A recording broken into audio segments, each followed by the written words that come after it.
Welcome back to another UCL Fantasy video and podcast. This will be my latest draft for Matchday 1, and the next podcast discussing my team will be the team selection in a couple of days' time, and I will lock in my final squad during the deadline stream on Tuesday, 2 hours before the deadline. Smash the like button and subscribe if you're new. If you enjoy my content, our aim is to get this to 200 likes and to keep on pushing towards 30,000 subscribers. We're very close to getting to 27,000, so thank you very much for your support throughout the summer. You can join the UCL Fantasy League. The code is on screen, cCaFxb. There is also an auto-join link, as well as many other links to other social media platforms in the description. Without further ado, let's jump straight into it. In UCL Fantasy, you start off with a 100 million budget. This does increase by 5 million going into the knockouts, which this time will be in Matchday 11. And there are 17 match days in total compared to the usual 13. But apart from that, the point scoring system is exactly the same. We have the same chips as before, the wildcard and the limitless. Check out my how to play guide, which I made several years ago. All of it is applicable even today. And of course, there's a few updates in terms of the new format. But apart from that, everything else is identical. And we're going to choose 2 goalkeepers, 5 defenders, 5 midfielders, and 3 forwards with this 100 million budget. And I'm going to start off between the sticks. The Juventus goalkeeper, Di Gregorio, has been in all of my drafts so far. But one thing I would urge when you're picking your goalkeepers is to be very careful, because you're going to have some clashes in the next couple of match days. So for example, one very popular set of goalkeepers will be Di Gregorio with Kobel, and that looks fantastic on paper. But from match day 4 onwards, they will play on the same day. So if you want this team to stick for the rest of the group phase, you might have to reconsider one of your goalkeepers and go to somebody else who plays on different days to your first choice. And that's why I have made one change in this position. So I have gone for Di Gregorio again, who has made 2 saves in 3 Serie A games so far with no goals conceded, and Juventus are second in that table. But I'm going to go for another 4.5 million goalkeeper, who isn't my first choice, to be quite honest with you. But Blažević plays on different days to Di Gregorio, but in match day 8, every single team will play on the same day, so you can't avoid having 2 goalkeepers clashing in match day 8. But from match days 1 to 7, you'd want a bit of variety in terms of their dates and when they play, and that's why I'm going for these 2 goalkeepers, Blažević and Di Gregorio, for a combined total of 9 million. There are plenty of defenders to choose from, especially at 5.5 million, and Ben White is one of them. Admittedly, he doesn't have as many ball recoveries in him as a Gabriel or Saliba, and this is proven in terms of all of their appearances in the Premier League and also in UCL Fantasy last season. But Ben White has more attacking potential, particularly through assists, and that's why he could be a very nice differential. But if you're looking at ball recoveries, I would definitely recommend Saliba or Gabriel instead of Ben White. Now I'm going to go for a 4-point family defender who's been in all of my drafts so far, and he's probably the best option at this price, and that is Cubarsí from Barcelona, with 4 La Liga starts out of 4 appearances. Barcelona are top of the table with maximum points. He has picked up 2 yellow cards in that time frame, which is slightly concerning, but he also got an assist, so I think he could offer tremendous value, and I can see him getting plenty of ball recoveries this season in the Champions League. And I'm also going for another ball recovery machine who is right up there in terms of UCL Fantasy defenders last season. Only Mats Hummels eclipsed him, and that is Schlotterbeck. So even if you don't trust Borussia Dortmund defensively,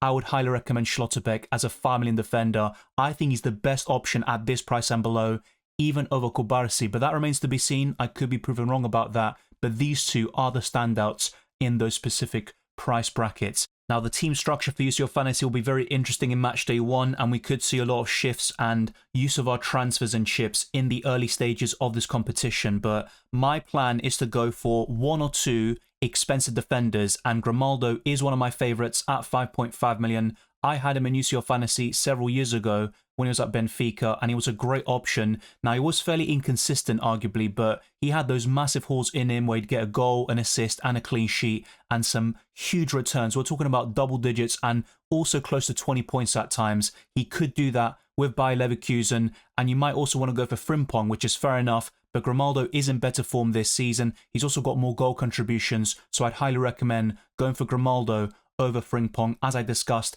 in my updated draft as well. And finally, I have to settle for a 4 million defender, so he's by far the worst option in this defensive line. I'm going for Lucas Beraldo at the moment. He doesn't start every single game, but he started getting plenty of starts towards the end of last season under Luis Enrique, And this season, he has got 2 starts out of 3 Ligue 1 matches. So I could see Beraldo being a decent 4 million enabler, but Paris Saint-Germain have a very tough set of opponents in the league phase, and I don't see many clean sheets there. But Beraldo can get ball recoveries, and he will start quite a few games in the Champions League, in my opinion. But you can also consider other 4 million defenders like Domus Araujo from Benfica, and there are plenty more who started a lot of games last season, but it might be different this time round. Let me know which defender you're looking at 4 million or even up to 4.5. I think apart from Gubarsi, he's kind of excluded from this conversation. He's by far the best option on paper. I'd be interested to see who you are looking at in terms of budget defenders, because at the moment it looks like all of those between 5 to 6 million are the ones worth investing in. But you also want to strike a balance and invest plenty of money in the midfield and forward line.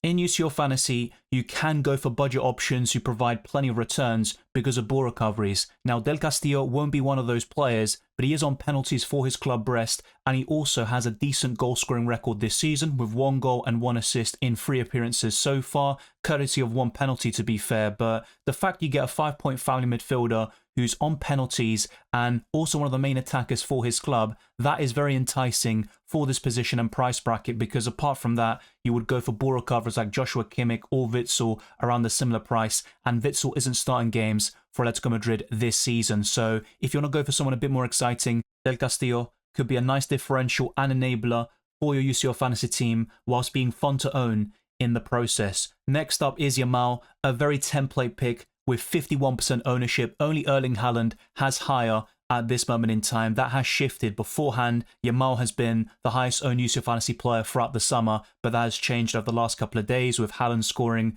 back-to-back hat-tricks in the Premier League. But Yamal is a top talent. It's very rare to see a player of that quality at 17 years of age. He started for Spain at the Euros and had a decent Champions League campaign last season with a couple of assists. No goals so far, but I think this season it's only a matter of time before he gets on the mark in this competition as well. And the third midfielder is going to be a 7-point family and option in Florian Wirtz, but you've also got Rafinha to consider. You might even want to go for 2 Barcelona midfielders in Rafinha and Yamal at the same time, not to mention Dani Olmo, who's a little bit more expensive and injury prone, but he's very exciting. We saw what he could do at the Euros as well. But Florian Wirtz is a very top quality talent. He's been delivering for Bayer Leverkusen on a consistent basis, and even this season he's already off the mark and gotten a few goals in the process. But let's go for some other midfielders who will be quite interesting in this case, and I'm going for another 7 million midfielder who I discussed in the updated draft, and that's going to be Barcola, who's had a stunning start to the season.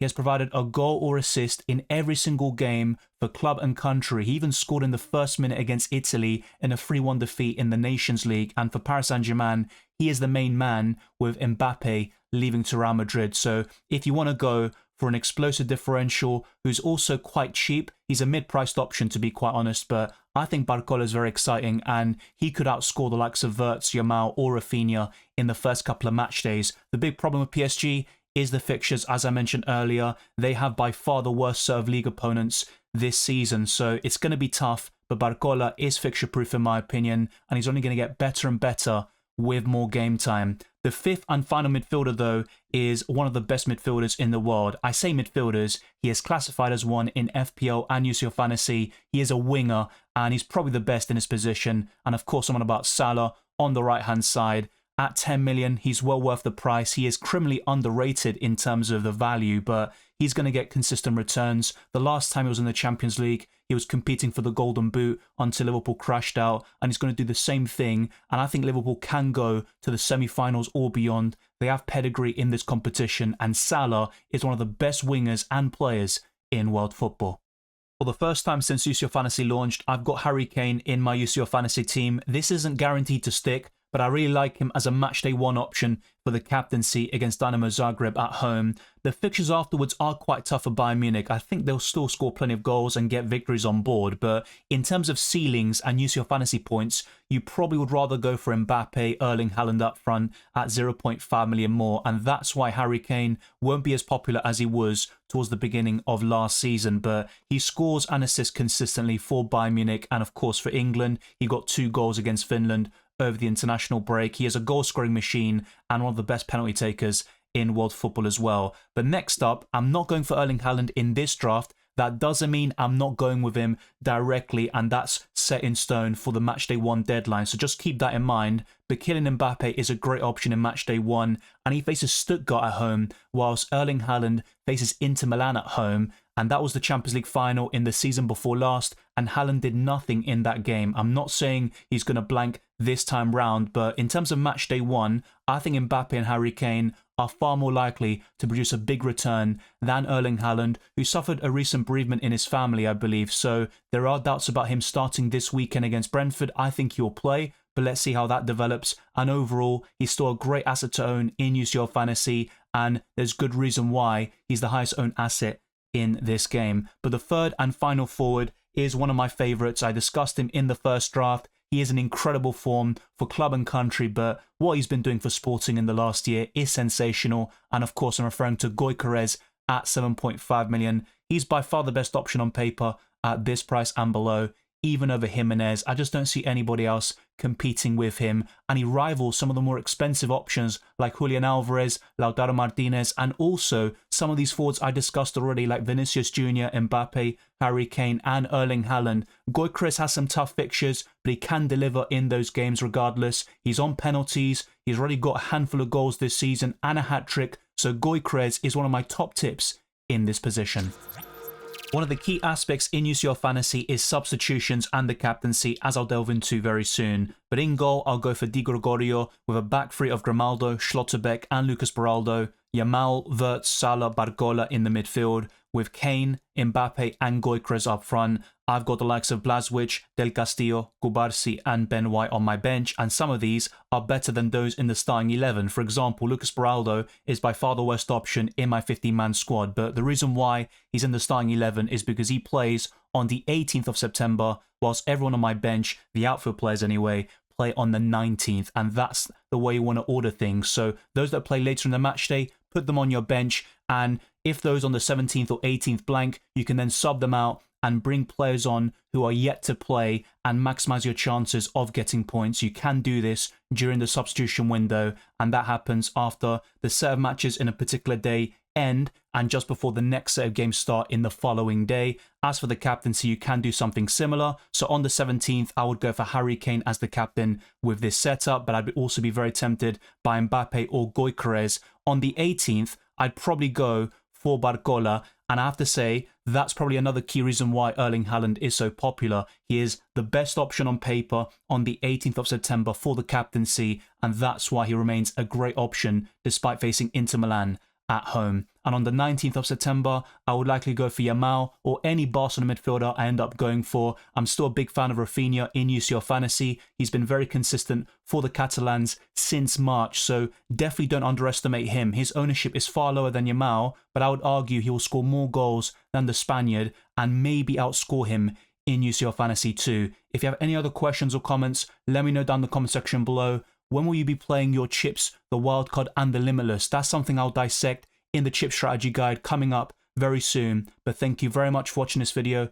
and listening to this podcast. If you enjoyed it or found it useful, then be sure to smash the like button and subscribe for new. Our aim is to get this to the 200 likes and to keep on pushing towards 35 subscribers and beyond. Follow me on Twitter and Instagram, DylanRCM, and check all the other links in the description below for my Patreon and the championships for early access to my videos, amongst many other perks, the Discord server, UCL Fantasy League, Draft Town, and also Spotify. Leave a 5-star review on my podcast. It goes a long way to supporting my channel. I wish you all the best of luck for Matchday 1 and the rest of the tournament, and I'll see you next time.